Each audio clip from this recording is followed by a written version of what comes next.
वाला हूँ परमेश्वर के वचन से। वो बहुत ज़रूरी है, बड़ी ख़ास है, इसलिए उसको गौर से सुनिएगा। गौर से उसको सुनना, परमेश्वर आपकी ज़िंदगी में आशीष देगा, बड़ी बरकत देगा और आपको शैतान के कब्जे से आज़ाद कर देगी। आमीन। कितने लोग शैतान के कब्जे से छूट जाना चाहते हैं? कितने लोगों को यह वहम है कि यीशु में आके छूट गए हैं?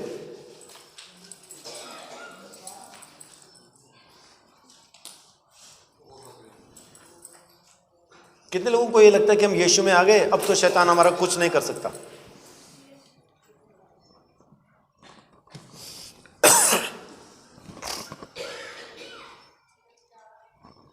यीशु में आ गए, अब शैतान हमारा कुछ नहीं कर सकता। इसका मतलब है कि मैं तो अब फौज में भर्ती हो गया हूं, तो मुझे गोली नहीं लगेगी, है ना। फौज में भर्ती हो गया, अब दुश्मन मेरा कुछ नहीं कर सकता क्योंकि मैं तो फौज में भर्ती हो गया हूं। लेकिन असल में दुश्मन की गोली के सामने कौन खड़ा है? फौजी या एक सिविलियन? फौजी गोली के सामने खड़ा है, सिविलियन बोले तो हम लोग। हम दुश्मन की गोली के सामने तब तक नहीं होंगे जब तक हम फौज में भर्ती ना हो जाए।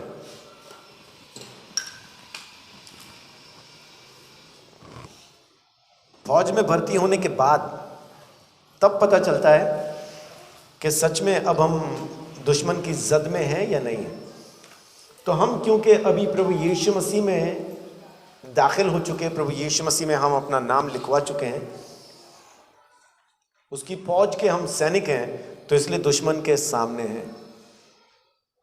अब मेन बातचीत ये है कि आपको ये समझना है कि वो कौन सा एरिया है, वो कौन सी जगह है जिसको अगर आप अपने काबू में कर लें तो फिर दुश्मन आपका कुछ बिगाड़ नहीं पाएगा।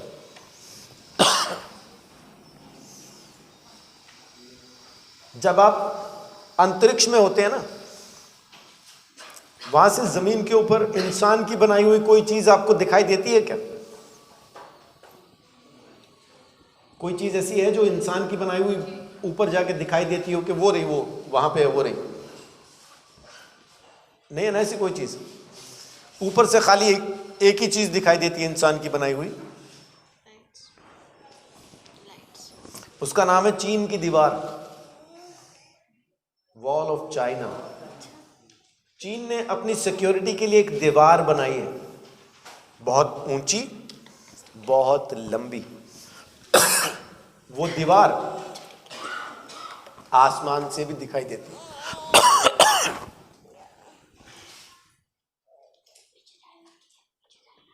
उस दीवार का क्या महत्व है?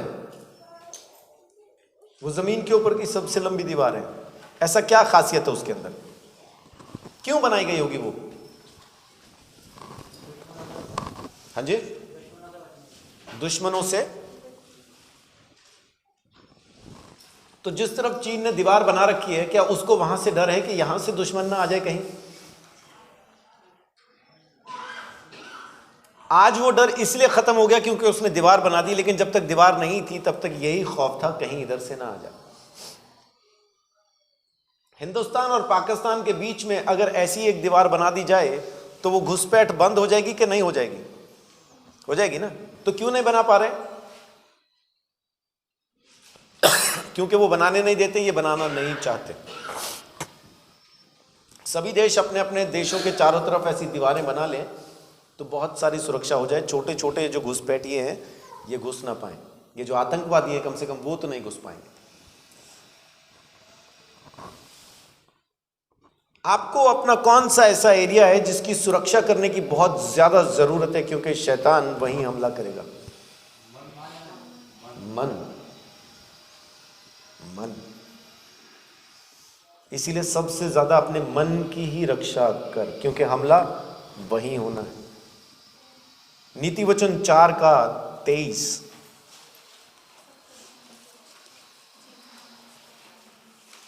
नीति वचन 4:23। सबसे अधिक अपने मन की रक्षा कर, क्योंकि जीवन का मूल स्रोत वही है। जीवन का मूल स्रोत वही है, यानी मेरा जीवन मेरे मन से जुड़ा है। मेरे मन में जीवन है तो मुझ में जीवन है, और मेरे मन में जीवन नहीं तो फिर जीवन मुझ में भी दिखाई नहीं देगा। बहुत से लोग अभी 40 साल के भी नहीं हुए होते और पहले से ही वो बुढ़ा जाते हैं। क्यों? क्योंकि उनके मन के अंदर है बस अब क्या रह गया जिंदगी में, सब खत्म हो गया, कुछ बाकी नहीं बचा। वो चलते भी फिर वैसे ही हैं, धीरे धीरे, शांत शांत से, ढिलके ढिलके से, और उनके हाव भाव से भी लगने लगता है कि भाई ऐसे शरीरों को बीमारी से कोई बचा नहीं सकता, क्योंकि उनके मन में बीमारियां पहले से बैठी हैं। किसी को भी कुछ हो गया वो अपने बारे में वैसा ही सोचना शुरू कर देते हैं। तो जो आप सोच रहे हैं वहां से वो काम होना ही है, ये तो रही आपकी सोच। लेकिन शैतान यहीं से हमला करता है। 2 कुरिन्थियों 4:4।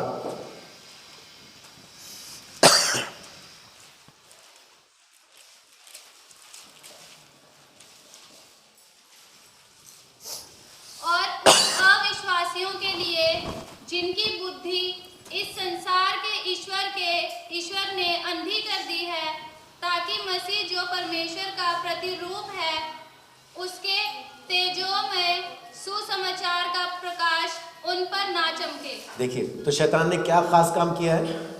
उसने उनके मन की बुद्धि, जो बत्ती है वो बंद कर दिया ना। मिंटोस खाने नहीं देता उनको, कहीं बत्ती ना जल जाए।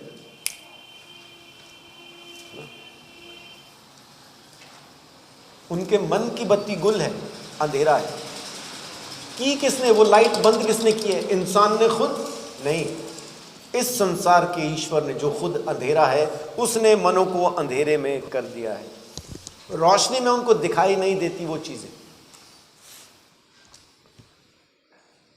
सीधा आदमी किसको कहते हैं? अरे नहीं, ये तो बड़ा सीधा आदमी है। सीधा आदमी का मतलब है ओपन माइंडेड। आजकल लोग बड़े फक्र से कहते हैं अरे हम तो ओपन माइंडेड हैं। बाइबल क्या कहती है उसके बारे में? एक बार देखिए, भजन संहिता 19:7।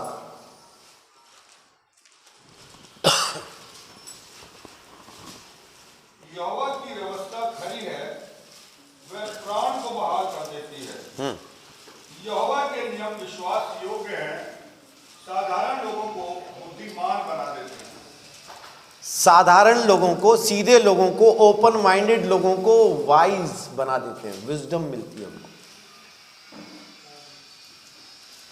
ओपन माइंडेड मतलब क्या?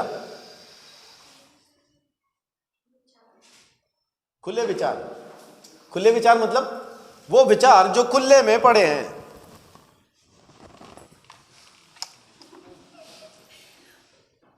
उनके दरवाजे खुले हैं, कोई भी विचार अंदर जाएगा, कोई भी विचार बाहर आएगा, वो उसको रोकते नहीं। क्यों? क्योंकि ओपन माइंड है, साधारण मन है, बुद्धि नहीं है उनके पास।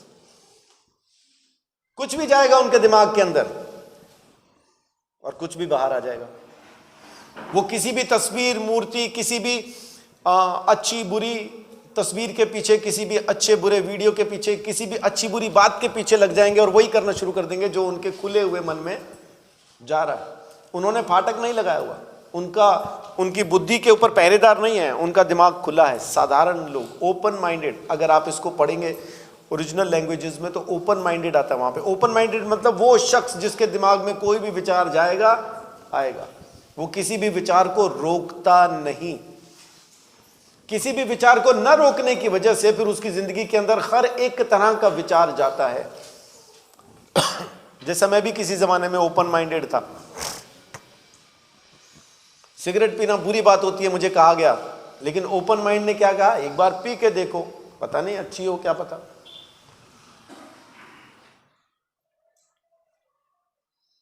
सेक्टर 10 के, पंचकुला का जो सेक्टर 10 है, सेक्टर 10, सेक्टर 9, उसके सामने सेक्टर 15, सेक्टर 16, इसका जो चौक था 9, 10, 15, 16 का जो चौक है, उस चौक पे बैठ के मैंने पहली बार सिगरेट पी थी। और सिगरेट कौन सी थी? रेड एंड वाइट, है ना। फिल्मों में देखते थे ना, ऐड, फिल्म शुरू होने से पहले ऐड आती थी, हीरो लोग पिया करते थे वो, और फिर ऐड के एंड में होता था, हम रेड एंड वाइट पीने वालों की बात ही कुछ और है। उस दिन मुझे पहली बार पता चला उसको गोल चक्कर क्यों कहते हैं। वहां बैठ के मैंने जो सूटा मारा तो चक्कर गोल गोल आए मुझे, सारी दुनिया घूम गई पहले सूटे में। पहला तो मारना ही आया, खैर ऐसे लिया, फूंक बाहर मार दी। दूसरे ने कहा अंदर ले मैंने बोला पहले तू लेके दिखा। उसने फिर ऐसे अच्छे से धुआं थोड़ा बाहर निकाल के फिर अंदर लेके दिखाया, देख अंदर गया, अब बाहर आया है। बढ़िया सिखाते थे, टीचर अच्छे थे।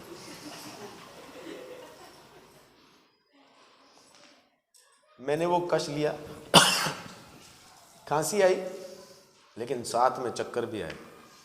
लेकिन उसके बाद सारी जिंदगी वो चक्कर कभी नहीं आए। फिर तो बहुत सिगरेटें पी, वो पहली बार ही आए थे, उसके बाद नहीं आए।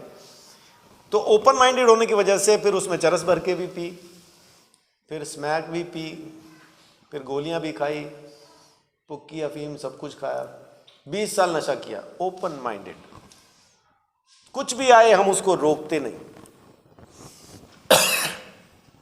आपको पता ही नहीं चलता ये विचार परमेश्वर का है या शैतान का है, क्योंकि आप खुला दिमाग लिए घूम रहे हैं। जो दरवाजा खुला हो, जो घर खुला पड़ा हो, उसमें कौन नहीं घुस जाएगा।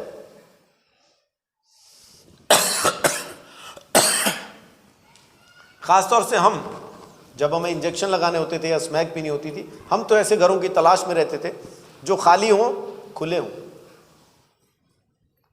अंदर बैठे 2.5, 3 घंटे, 5 घंटे, कोई ना छेड़े। ऐसे घरों में बैठ के नशा किया करते थे।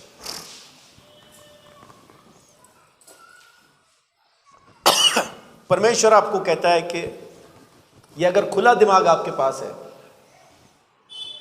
कोई भी विचार आप ले रहे हैं और ये नहीं सोचते कि परमेश्वर का है कि नहीं है, तो आप शैतान की जद में हैं। वो हमला करने को तैयार है, या कहें कि वो हमला कर चुका, हमला कर चुका है ना। एक बार इब्रानियों 5:14 भी पढ़िए।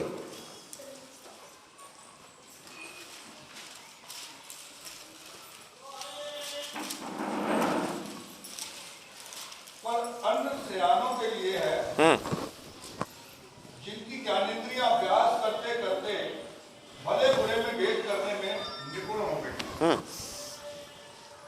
परमेश्वर का वचन आपको असल पहचान बताता है कि ये विचार शैतान के हैं या परमेश्वर के हैं। आपके दिमाग में 3 विचार आते हैं, या कहा जाए 3 अलग अलग शख्सियतें आपके दिमाग में सोचती हैं। आपके दिमाग का इस्तेमाल करके 3 शख्सियत सोचती हैं। पहले तो आप खुद ही हैं, क्योंकि दिमाग आपका है। दूसरा, शैतान आपको विचार देता है सोचने के लिए। तीसरा, परमेश्वर का पवित्र आत्मा, प्रभु यीशु मसीह का पवित्र आत्मा आपको विचार देता है। लेकिन तमाम विचारों को परखें कैसे कि सही है या नहीं। कौन से विचार को हमने अंदर नहीं आने देना, कौन से विचार को हमने एंटरटेन करना है, किसका अभ्यास करें। अभी पढ़ा, अभ्यास करते करते तुम अपने इंद्रियों को जीतना शुरू कर देते हो। अभ्यास करते करते सियाने होकर तुम ये अभ्यास करते हो और समझते जाते हो। भले बुरे के अंदर तुमको फर्क करना आ जाता है परमेश्वर के वचन के द्वारा। लेकिन हम किसी भी विचार को एंटरटेन करते हैं, किसी भी विचार को। किसी ने आके कह दिया, उसने तेरे खिलाफ ये कहा, हम इस विचार को बड़े अच्छे से लेते हैं और फिर उस विचार के आसपास अपने बहुत सारे और विचार डाल के फिर उस तक किसी ना किसी मीडियम से, किसी ना किसी माध्यम से ये बात पहुंचाते हैं कि तूने मेरे बारे में ये कहा, अब देख मैंने भी तेरे बारे में ये कहा।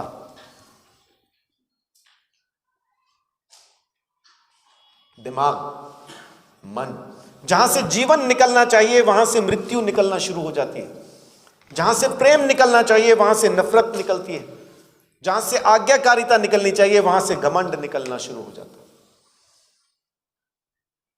शैतान आपके मन को काबू में करके आप यीशु में आ जाओ, आप पास्टर बन जाओ, आप बिशप बन जाओ, आप पोप बन जाओ, आप तोप बन जाओ, आप कुछ भी बन जाओ, लेकिन अगर ये मन आपके काबू में नहीं और शैतान के हाथ में है तो फिर उसको कोई टेंशन नहीं, आप घूमते फिरो, क्योंकि उसको आपसे कुछ फर्क नहीं पड़ता, क्योंकि आप अभी भी उसी की किताब में हैं। इसीलिए परमेश्वर ने आके सबसे पहला संदेश दिया, मन फिराओ, नया मन ले लो, मेरे पास नए वाला है, मैं नया दूंगा, नया ले लो मुझसे। प्रोवर्ब नीति वचन 9:10,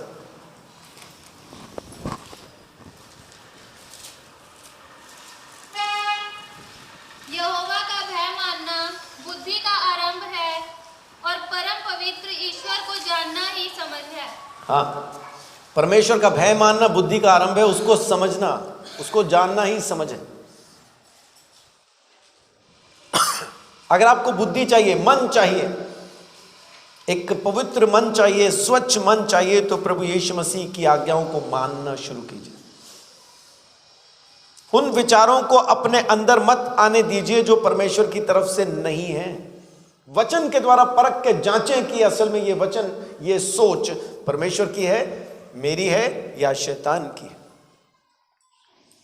आप अपनी सोच को कुछ ना कहें, क्योंकि यीशु मसीह कहता है कि खुद ही का कर इनकार अगर मेरे पीछे चलना है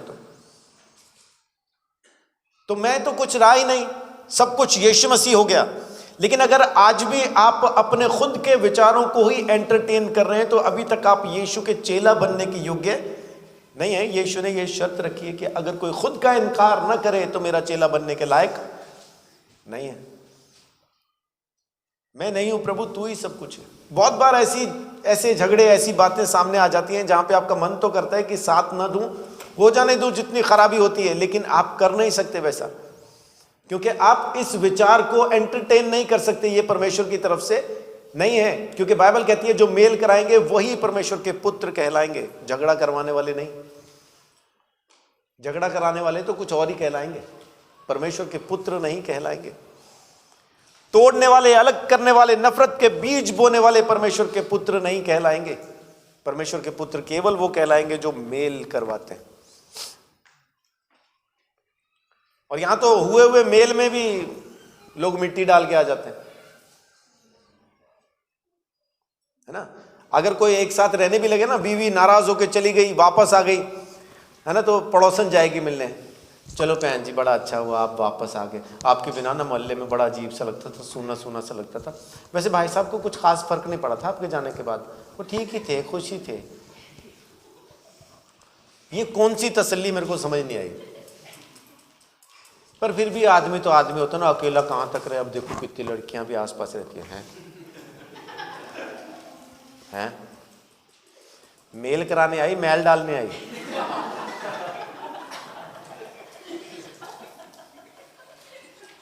है ना, बहुत सी आती है ऐसा, तसल्ली देने आती हैं, बनी बनाई खीर में रेत डाल के चली जाती है, बहन जी खाओ। क्या खाओ, वो पहले खाने लायक थी, तेरे आने के बाद तो फेंकने लायक हो गई। ये बीवी जो वापस आके खुश है, पति शाम को वापस आके फिर वही गुब्बारा देखता है। अब उसकी समझ के बाहर, अब क्या हो गया, अब मैंने क्या कर दिया। कुछ नहीं किया, एक पड़ोसन बधाई दे के गई, बहन जी अच्छा हुआ आ गए, बस इतना ही हुआ।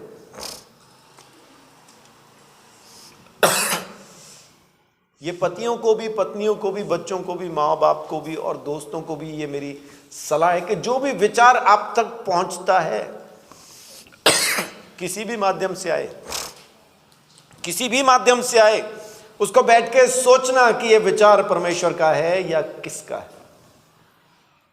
नुकसान भी हो जाए तो परमेश्वर के बात को ही मानना है। और मैं आपको ईमानदारी से कहता हूं, उस वक्त हुआ नुकसान बहुत देर तक नुकसान नहीं रहता।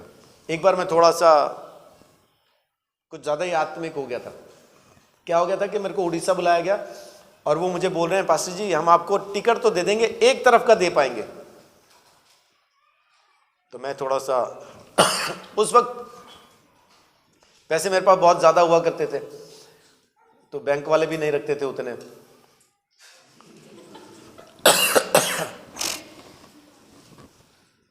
तो अकाउंट देखो तो खाली।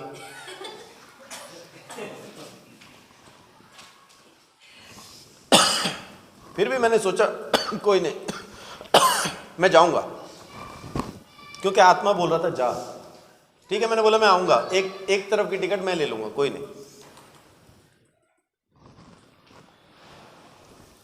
दूसरे दिन फोन आया, पास्टर जी एक तरफ का टिकट तो आप ले ही रहे हैं, पर हम आपको ना कुछ दे नहीं पाएंगे, कुछ गिफ्ट नहीं दे पाएंगे। चलो कोई बात नहीं। तीसरे दिन फिर फोन आया, पास्टर जी जाने का टिकट भी आपको ही लेना पड़ेगा। अब आने जाने का टिकट मेरा, वो कुछ देंगे भी नहीं, पहले से बता दिया। फिर भी क्योंकि मैं हाँ कह चुका था, मैंने बोला मैं आऊंगा। मैंने और एक दो जगह फोन किया कि मैं उड़ीसा आ रहा हूं, तो उन्होंने कहा कि आप आए तो कॉल करना। वापसी का टिकट बुक नहीं कराओ, अपने रजनीश भाई हैं, उनके बड़े भाई नाम याद नहीं आ रहा, वो लोग रहते हैं भवानीपटना में, क्षितिज भाई, वो रहते हैं भवानीपटना में। तो उन्होंने मुझे बोला कि सर आप आ जाओ, आगियां बोलते हैं, आगियां, आप आ जाओ, जैसे हम आदर से कहते हैं ना किसी को, हाँ जी सर, तो वहां पे आगियां बोलते हैं, आप आ जाओ, वापसी का टिकट बुक नहीं कराना, वो हम कराएंगे। चलो प्रभु धन्यवाद, एक साइड का टिकट हो गया। अब मैं थोड़ा इस घमंड में यहां से जा रहा हूं कि देखो मिशनरी यात्रा कैसी है मेरी, जेब से पैसा खर्च करके जा रहा हूं, उधर से कुछ मिलेगा भी नहीं। प्रभु तेरा धन्यवाद। ये खाली उड़ीसा तक ही थी बातचीत, जब वापस आया तो ये साथ में नहीं था। जब मैं वहां पहुंचा, वहां पे प्रचार किया, तो नक्सलवादियों ने उसी टाइम पे मेरे ऊपर बंदूक तानी थी। वो सामने झुग्गी में बैठे हैं, बताया था मुझे। अच्छा, मैंने बोला नक्सलवादी बैठे हैं? हाँ जी 3 हैं, बंदूकें लेके बैठे हैं। बड़ी अच्छी खबर है। बैठे क्यों हैं? आपको गोली मारेंगे। अब मुझे सामने वो खिड़कियां दिख रही, उसमें कुछ नहीं दिख रहा था, लेकिन 3 नालियां मेरे को ऐਵੇਂ दिख रही, वो वाली, वो रही, बहुत दूर थी, दिख रहा नहीं कुछ भी, लेकिन 3 नालियां चमक रही मुझे। वही है क्या बंदूक? वही होगी। आप ध्यान से बोलना, ठीक है। ये कह के चला गया, मेरे ख्याल 1.5-2 मिनट मैंने ध्यान रखा, बाद में याद ही नहीं रहा कौन बैठा है सामने। वही बोलता रहा जो मुझे बोलना था। ये फिर आया बड़ा परेशान शाम के टाइम, पास्टर जी हाँ क्या हुआ? नक्सलवादियों ने बुला के पूछा ये पास्टर कहाँ से आया है? हमने बताया पंजाब से आया है। उनके लिए पंजाब ही अम्बाला।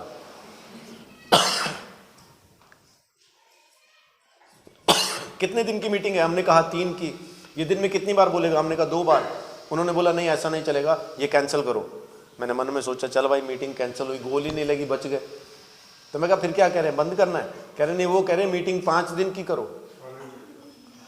और ये जो बोल रहा है ना पास्टर, इसको बोलो दिन में 3 बार बोलेगा, इसका कहा हुआ समझ में आता है। मैं कहा ये और फंसे भाई। पहले मौका था कि 2 बार बोलेंगे तो 2 चांस थे मारेंगे कि नहीं, अब 3-3 चांस है मारने के। लेकिन लोगों ने सुना, मुझे अपने अपने गांव में वो ले जाने लगे। पास्टर हमारे चर्च में 7-8 मीटिंग्स उन्होंने हमारी करवा दी। जिस भी जगह पे गया सबने दान दिया। उसके बाद भवानीपटना आया, फिर सुशीला अपने पति के साथ रहा करती थी, उनके यहाँ गया। सबने कुछ ना कुछ दिया। और जब मैं वापस यहाँ पे पहुंचा, मैं तो ये सोच के गया था अपनी जेब से खर्च करके जा रहा हूं। जब मैं यहाँ पे वापस पहुंचा, सेक्टर 10 के अंदर जो पहली चंगाई सभा कराई थी पार्क में मेरे घर के सामने, तो उतना पैसा मेरे पास बच गया था कि मैंने वापस आके चंगाई सभा भी कराई और लोगों को उसमें खाना भी दिया। हालेलुया। तो परमेश्वर है भाई, उसके सामने आप क्या चीज है? कुछ भी नहीं, है ना। अपन उसके सामने ये भी घमंड नहीं कर पाए कि देख प्रभु तेरे लिए मैंने सब कुछ दे दिया, किराया भी जेब से खर्च के गया और वहां से कुछ लिया भी नहीं, है ना। हालेलुया। इस चीज के लिए नहीं बोल पाया। हालेलुया। इस चीज के लिए बोला, प्रभु घर से तो ये सोच के निकला था कुछ नहीं मिलेगा, लेकिन देख तेरी महिमा के लिए ना सिर्फ मिला बल्कि इतना मिला कि यहां पे आके भी तेरी महिमा मैं कर सकता। आमीन। वो परमेश्वर है, वो प्रभुओं का प्रभु है। आपकी सोच को जानता है, क्या सोच के कर रहे हैं आप उसको मालूम है। आपकी सोच के मुताबिक प्रतिफल देता है। अगर घमंड होता मुझ में तो फिर शायद कुछ नहीं होता, लेकिन प्रभु की महिमा के लिए था। तो प्रभु ने ले ली फिर महिमा। ऐसा है तो ले बच्चे, वहां भी सभा कर, वापस आके यहां भी सभा कर। तो वो किया प्रभु ने।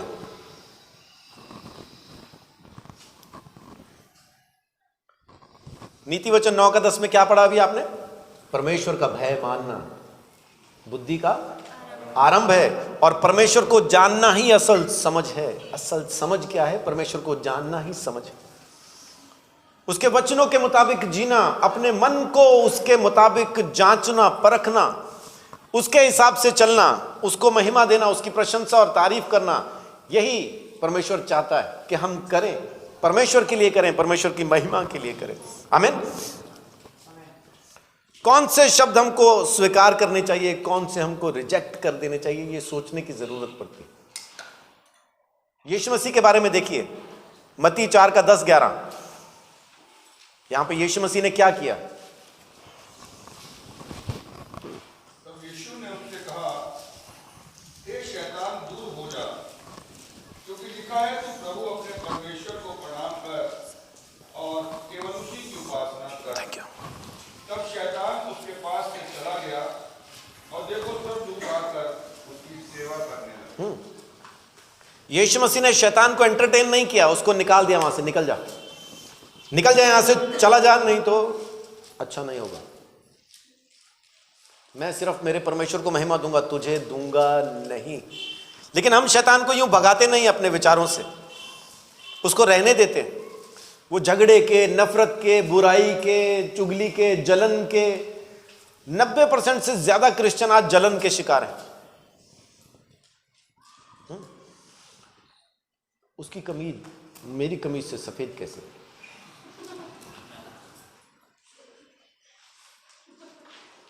जलन। गा तो हम भी लेते हैं, मौका ही नहीं देता कोई, पूछा ही नहीं किसी ने। हम क्या गाना नहीं जानते? गाना जानते हैं, कोई पूछता ही नहीं। अगर पूछो गाओगे? ना जी मैं कहाँ गाता हूं, मैं नहीं गाता।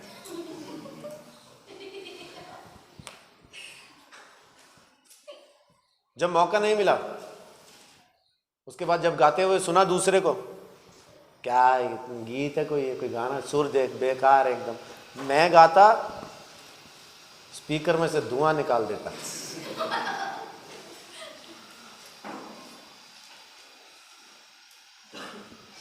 इसको क्या प्रचार करना आता है? जिसको खड़ा कर दिया, इसको तो बोलना भी नहीं आता। ये देखे है ना कैसे फंबल कर रहे, इनको तो बोलना भी नहीं आता। जलन भरी पड़ी ईसाइयों के अंदर, चर्च के अंदर ही जलन भरी पड़ी होती है। लफेर आगी बाण के हीरोइन।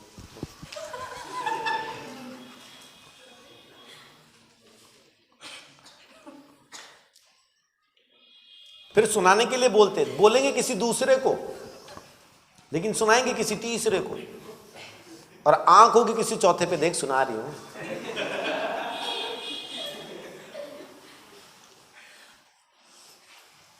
पता नहीं लोग परमेश्वर के भवन में आते हैं कि कहां।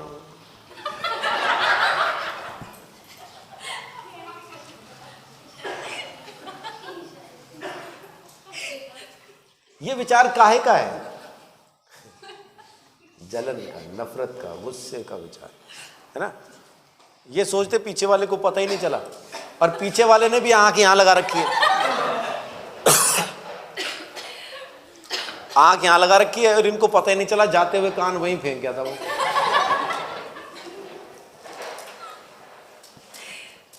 तो उसको दिखाई भी दे रहा, उसको सुनाई भी दे रहा, और वो चीजें भी देख लेता है जो हुई नहीं, वो चीजें भी सुन लेता है जो हुई नहीं। विचार। यीशु मसीह ने क्या कहा? बुरा कौन है? जिसके यहां बुराई भरी है। अच्छा कौन है? जिसके यहां पे भलाई भरी है। और भला और बुरा कैसे जान पाएंगे?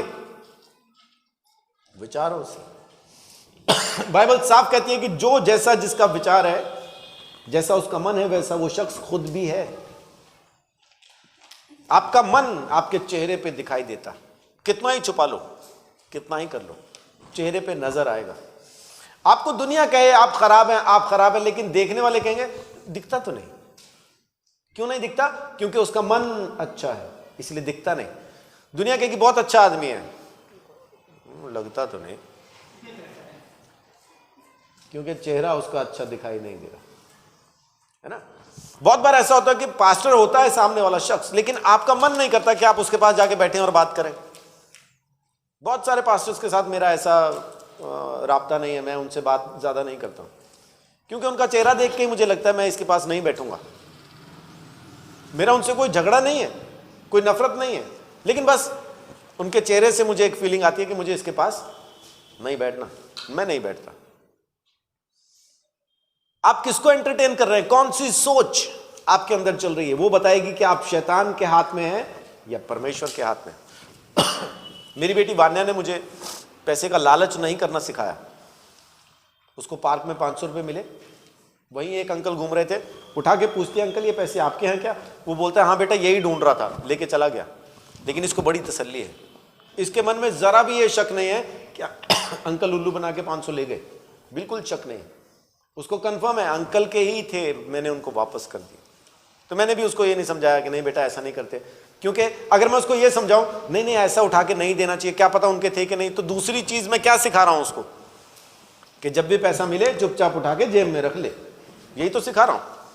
तो मैंने नहीं सिखाया, मैंने उसको 10 रुपये अपनी तरफ से इनाम दिया, वेरी गुड। फिर वो दोबारा बोली एक दिन पहले भी मुझे 10 रुपये मिले थे, फिर उठाए नहीं उठाए। क्यों नहीं उठाए? क्योंकि उस दिन ना पार्क में बहुत सारे बच्चे थे, मैंने कहा किसी भी बच्चे को पूछूंगा तो वो तो झूठ बोल के कह देंगे हाँ मेरे ही है, वो तो झूठ ही बोलते हैं बच्चे तो सारे। अच्छा फिर तूने क्या किया उन 10 रुपये का? मैंने बोला आज उठा लिए होंगे इसने, क्योंकि सबका सोच लिया ना कि सब झूठ बोलेंगे और ये कह के 10 रुपये ले लेंगे कि मेरे ही हैं। फिर तूने 10 रुपये का क्या किया?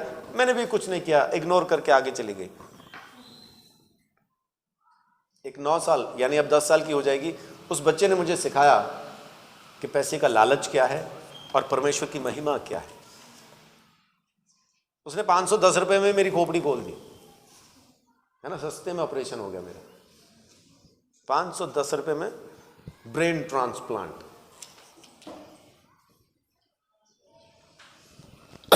सो परमेश्वर जो है वो महिमा का परमेश्वर है, आदर के योग्य। आप कौन से विचार का सम्मान कर रहे हैं, किस विचार को वहां पे ले रहे हैं? यीशु मसीह ने क्या कहा? दूर हो जा शैतान। आपको भी ये जांचना और परखना जरूरी है और उसको डांट के कह देना जरूरी है कि दूर हो जा शैतान, दूर हो जा। आज प्रभु बोझ लेने वाले थे लेकिन आज नहीं ले पाए हम। लेकिन अगर खुद प्रभु यीशु मसीह किसी को प्रभु बोझ दे तो क्या उसमें शैतान आ सकता है? सागर हाँ बोल रहा है ना, सूरज हाँ बोल रहा है, किस में आ सकता, कैसे आ सकता? ये अनपढ़ कौन कहता है अनपढ़ है? ये झूठ बोलता है ना। ये कौन सी भाषा में पढ़ता है बाइबल? सुनता है बाइबल, हाँ बाइबल सुनता है। आता है अब विश्वास सुनने से और सुनना मसीह के। यहूदा इस्करियोती, यूहन्ना 13 अध्याय 13 का 26-27 पढ़िए। यीशु मसीह ने खुद टुकड़ा दिया और जैसे ही टुकड़ा उसके मुंह में गया, आगे पढ़िए क्या हुआ। यूहन्ना 13 का यीशु ने उत्तर दिया, जिसे मैं यह रोटी का टुकड़ा डुबाकर दूंगा वही है। और उसने टुकड़ा डुबाकर शमौन इस्करियोती के पुत्र यहूदा को दिया। टुकड़ा लेते ही शैतान उसमें समा गया। तब यीशु ने उससे कहा, जो तू करता है तुरंत कर। शैतान समा गया यहूदा इस्करियोती में। जैसे ही प्रभु बोझ यीशु के हाथ से लिया, शैतान समा गया। तो क्या दुष्ट आत्मा उसमें समा गई? फिर क्या हुआ वहां पे? उसके विचार में आ गया, आज पकड़वा देता हूं, आज मौका अच्छा है, यीशु मसीह को पकड़वा देता हूं। आज यहां पे ये फंसा हुआ है, यहां पे मैं इसको पकड़वा देता हूं। और यीशु मसीह ने भी कहा, जो कुछ करना है जल्दी कर। तो शैतान कैसे समाया उसके अंदर? विचार से, सोच के द्वारा। दुष्ट आत्मा खाली वही नहीं है जिसमें सर हिलना शुरू हो जाए और अजीब अजीब आप हरकतें करना शुरू कर दें। खाली वही दुष्ट आत्मा नहीं है। दुष्ट आत्मा वो भी है जिसमें आप पूरी बुद्धिमानी के अंदर रहते हैं, समझ में रहते हैं, लेकिन परमेश्वर परमेश्वर के वचन के खिलाफ चल रहे होते हैं। परमेश्वर की बातें आप में काम नहीं कर रही होती हैं, आपके अंदर काम कर रहा होता है शैतान का वचन, शैतान की सोच, नफरत की सोच, गुस्से की सोच, जलन की सोच, मैं चंगा तू गंदा। ये जो तू गंदा वाली सोच है ना, परमेश्वर की नहीं है। तू गंदा वाली सोच शैतान की।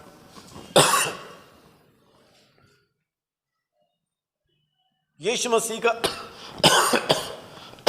नजदीक का चेला पतरस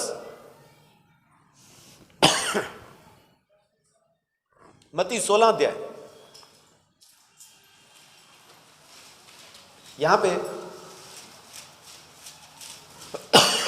थोड़ी देर पहले पतरस कह के हटा है, तू तो परमेश्वर का बेटा है। और यीशु ने कहा ये बात तुझे मांस और लहू से नहीं बल्कि परमेश्वर की तरफ से बताई गई। और थोड़ी देर के बाद वो क्या कहता है वो देखिए, मत्ती 16 का 22-23। इस पर पतरस उसे अलग ले जाकर झिड़कने लगा, हे प्रभु, परमेश्वर ना करे, तेरे साथ ऐसा कभी ना होगा।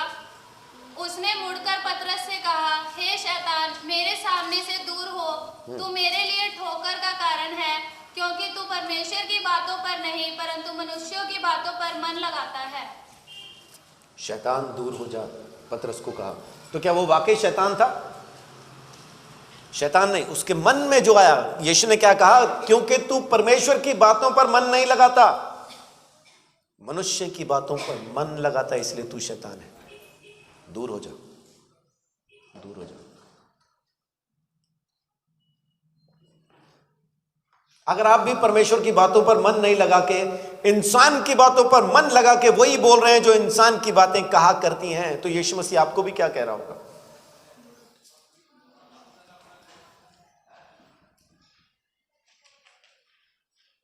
क्या कह रहा होगा? दूर हो जा। या फिर कह रहा होगा, आ तू एक बार,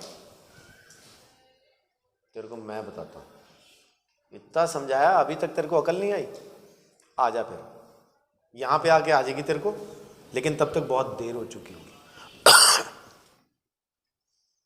शैतान को डांट दीजिए, क्योंकि आज भी यहां का ईश्वर, इस संसार का ईश्वर आपके मन को, आपकी सोच को अंधेरे में रखे हुए। इफिसियों 2:2 साफ कहता है कि आज्ञा न मानने वालों में आज भी दुष्ट आत्मा काम करता है, शैतान काम करता है। तो आपको नया मन चाहिए, नई सोच चाहिए। कैसे लेके आएंगे? परमेश्वर के वचन के मुताबिक अपनी हर एक सोच को जांच के, परख के, कसौटी पे घस के देखिए परमेश्वर के साथ मेल खाती है कि नहीं। अगर वो सोच परमेश्वर से मेल खाती है तो परमेश्वर की है, और अगर नहीं है तो उसको निकाल दीजिए, अपने अंदर मत रखिए। जब गुस्सा आता है तब क्या करते हैं हम? शैतान को मौका मिलता है ना, 2 जगह पे बताया कि शैतान को मौका मिलेगा, वैसे तो 3 जगह पे बताया। गुस्से में शैतान को मौका मिलता है, कैसे? और सर गुस्से में पता ही नहीं चला मैं क्या क्या बोलता गया, दिमाग गर्म हो गया और मैं बोलता गया। उसने सामने से गाली दी, उसने 1 दी, मैंने 2 दी। उसने 1 मारा, मैंने 2 मारे। ये क्यों हुआ? क्योंकि दिमाग, सोच शैतान के हाथ में थी। और बाइबल साफ कहती है इफिसियों 4 अध्याय के अंदर कि क्रोध तो करो पर पाप मत करो। पाप क्या है? सोच में क्रोध लेके आना। आपको किसी चीज पे गुस्सा हुआ है तो लोग कहते हैं ना, अरे नहीं नहीं, ऊपर ऊपर से गुस्सा होता है, अंदर कुछ नहीं है इसके। इसका मतलब क्या है? इसका मतलब है कि खाली वो उस वक्त बाहर बाहर से गुस्सा हुआ है, उसने वो गुस्सा अपनी सोच में नहीं संभाल लिया। बहुत से लोग बाहर से गुस्सा नहीं होते लेकिन सोच में गुस्सा संभाल लेते हैं और प्रभु को आके धन्यवाद देते हैं, धन्यवाद प्रभु तूने मेरा मुंह वहां बंद रखा, नहीं तो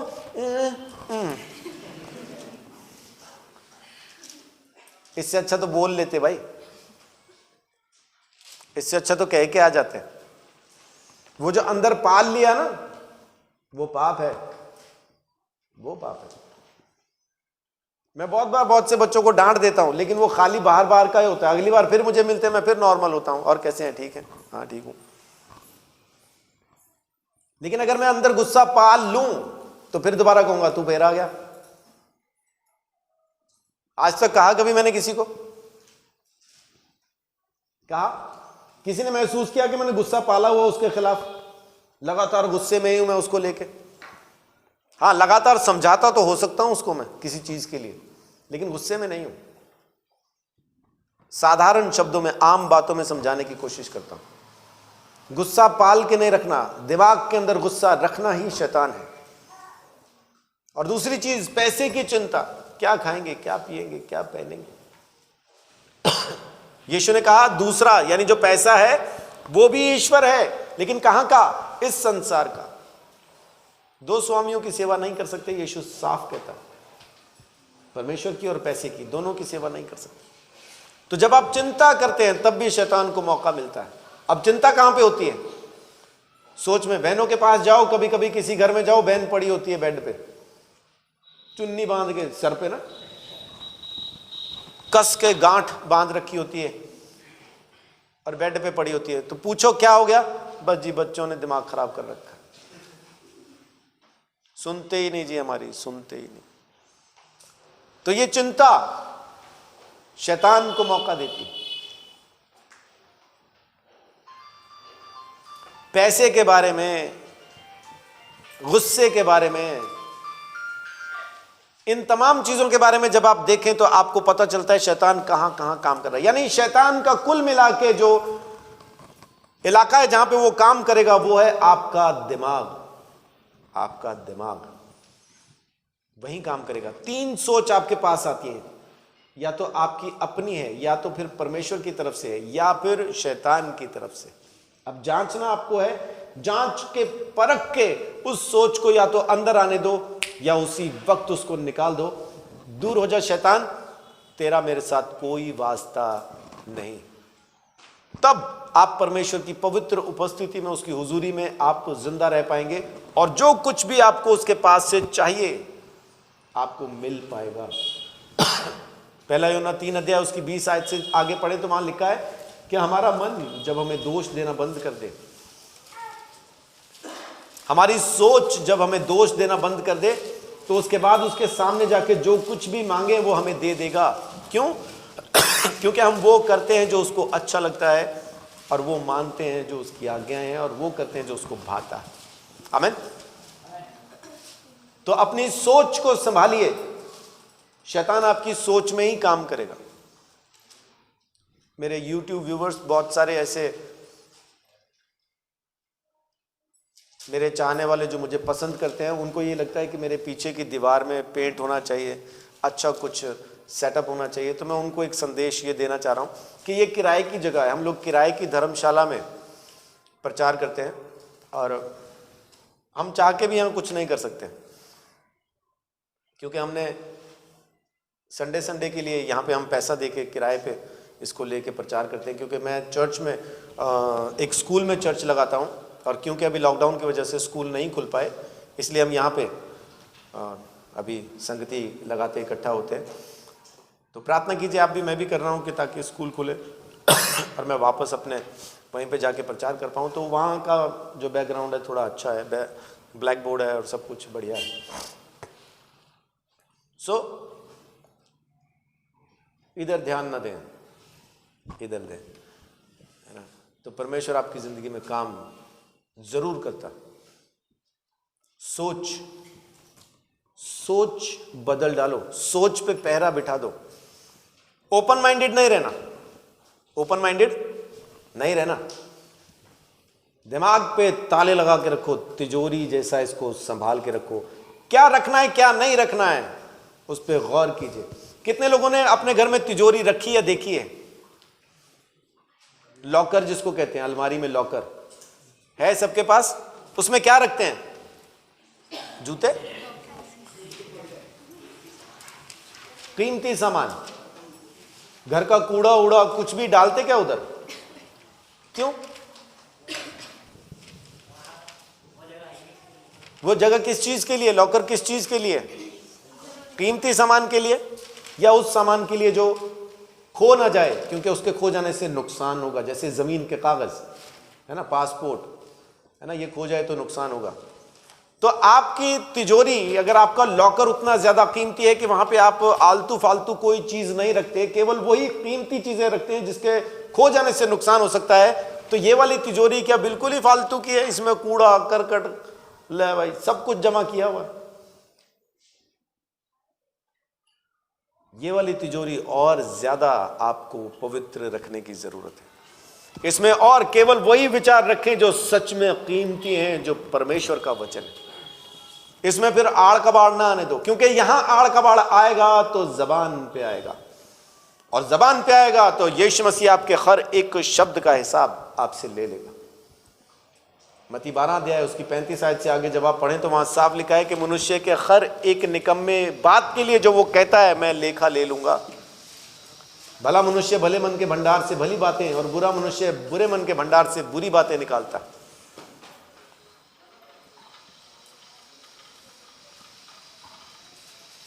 मत्ती 12 अध्याय जब आप पढ़ें, 35 से आगे जब पढ़ना शुरू करें तो वहां पे आपको यही मिलेगा।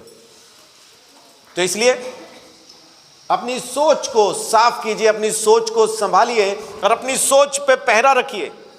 कुछ भी सोच आपके अंदर यूं ही प्रवेश ना कर जाए, ये परमेश्वर के वचन के मुताबिक है या नहीं, उस पर गौर करना शुरू कीजिए। और परमेश्वर आपको बहुत आशीष, बड़ी बरकत इसलिए देगा क्योंकि वो आप पे अनुग्रह करना चाहता है, अपनी दया आपके ऊपर बना के रखना चाहता है। सो परमेश्वर आप सबको बहुत आशीष, बड़ी बरकत दे, अपने अनुग्रह के अंदर संभाले और अपनी आशीषें दे।